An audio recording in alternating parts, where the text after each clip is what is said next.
bit of an insight into how we see the future of mobility and how we see the future of luxury. We brought together a panel, I should say, of notable people from different points of the spectrum when it comes to sustainable luxury. And the idea being is that we're going to pull together what I hope, and that's your responsibility, is going to be a really insightful debate on the future of sustainable luxury, how we see it, where's it going. I've been at Volvo for about 2 years now, and this was one of the first projects I encountered when I got there. And at the same time, we have a whole team of people studying sustainability and environmental issues, and we have a whole other team of people trying to invent new cars. So this was one of the initiatives where we decided to put those two teams together and take this notion of sustainability and luxury and see how they might go together. Well, I'm very privileged in having driven the car in Sweden last year, and it is a brilliant car. You know, regardless of what makes it move along, it's a really nice car to drive. It goes frighteningly fast, as I discovered on the Volvo test track.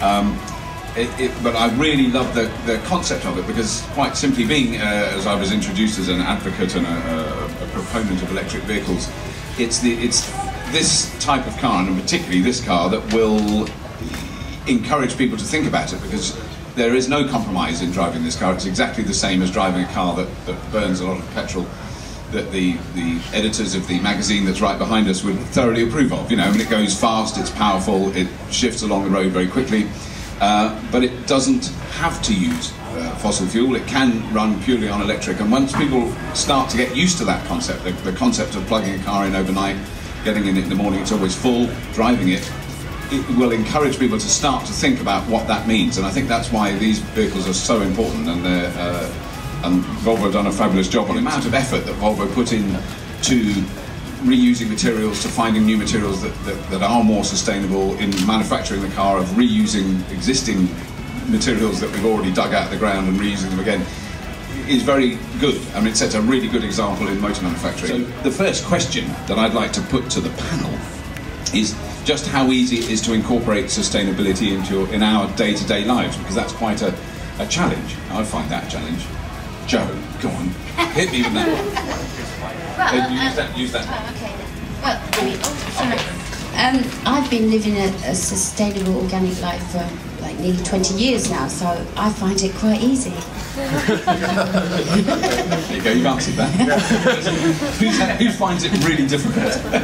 But I think for me, when I first started, it was extremely difficult, you know. But now, I mean, I recycle, I cycle, I grow my own food in my little garden in London, you know, and I try and use organic products wherever I can. In fact, I make my own organic products because I couldn't find anything that was luxury and looked beautiful. It all looked a bit Mother Nature or scientific. So that's why I created my own brand, because I wanted it to look beautiful, luxury, and be really good for you. The problem is that a lot of us feel we end up being Miss Marple when it comes to lots of these brands. We're not actually quite sure if the claims they're making are true, and I think that's the problem, where the car industry is quite interesting because it is quite transparent, but many of the areas there's no transparency, so you're trusting what people say on the surface about their brands, and then as it comes out later on you realise that actually they're probably not quite telling the truth. And I think that's especially true in the fashion industry, where there's so many kind of claims made about products, and it's only later that you begin to realise that there's so much of their kind of supply chain that you don't see, even they don't understand where things are coming from. So that makes it kind of impossible. The other day I met a woman who's making this extraordinary product out of cashmere, and she was telling me everything. She could trace the goat almost that had supplied the yarn for this jumper. But when I asked her where it was made, then she was like super cautious, because I presume it wasn't actually made in Mongolia, and I presume it was probably made over the border in China. Now then suddenly she's being really cautious. So there's an amazing amount of sustainability is done on, yes, looking after the goat, but actually when it comes to the worker, then there's very little often done, especially in the realm of the fashion industry. Do you think people who do buy luxury products and who look for that sort of area are interested in sustainability? I mean, is that the case? I think absolutely, and I think more and more it seems to me that we're moving into one of those moments in in history, when the tectonic plates start to shift below the surface and you begin to see some of the cracks at the top, but we haven't seen all of the movement that's going to occur in the coming years. But I think that the old model is broken of unsustainable luxury or unsustainable consumption. We all know that.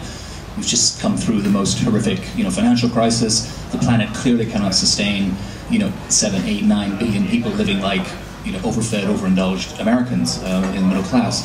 So we all know that something has to change. The problem is that it's like turning around a super tanker. We've got a chip in our head, which is very much the disposable. More is more. Let's get things done faster. Let's move through things more swiftly. And let's just have more stuff. I mean, if you look around in recent years around the English countryside or countrysides all around the world, what's popped up are these enormous yellow mushrooms as self-storage units, which is the ultimate apotheosis, or the ultimate sort of expression of how much stuff we have. We don't have enough room. We've got to build new places to store this extra stuff. And I think that there's a kind of general feeling of satedness now, that there's surfeit, that we feel that we've gone too far, the pendulum has swung in the wrong direction, and more people are pulling it back. And I think it's interesting that some of the consumers, if you're talking about the kind of consumer approach, that it's very often the people at the top of the income tree who want to be buying things that are sustainable. Partly, there'll be different motives. In some cases they will be completely noble and selfless. They'll be wanting to do the right thing by humanity and to bequeath to their children and their grandchildren a healthy planet. But there's also another element here, which is the whole kind of status anxiety thing, and I think that there's now become a kind of cachet is attached to being sustainable and green, which is why you see so many celebrities, from Matt Damon and Tom Hanks to Carey Mulligan, Julia Roberts, driving around Hollywood Hills in Priuses.